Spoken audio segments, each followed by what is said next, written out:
Today I would like to discuss the various triggering options for the Fluke 190 series scope meter.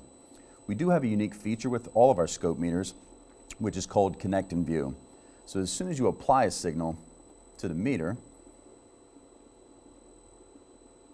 it will seek it out and give you at least 3 divisions of deflection on the screen and set your amplitude and your time base automatically.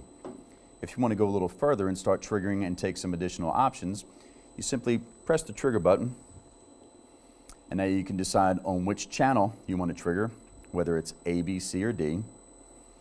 You can also trigger on the rising slope of the curve.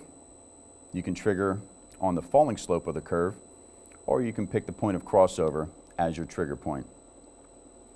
You can also go from an auto level. If you wanted to trigger at a specific location on the curve, you would go into manual mode, allowing you to make adjustments as to exactly where your waveform is going to trigger. You have additional options by depressing the F4 key, and these are for specific applications. So once again, we can go back into automatic.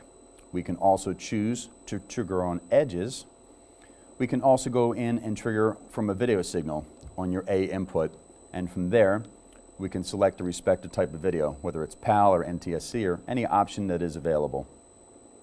We can also go back, say if you're looking at the output of a drive, and now you can trigger on a pulse. And by selecting that, you can select your positive or negative pulse, the transition time, the pulse width, enabling you to get the best display on your scope meter at all times. So there you have the various triggering options for your 190 series scope meter, enabling you to best see your waveform and enhance your troubleshooting.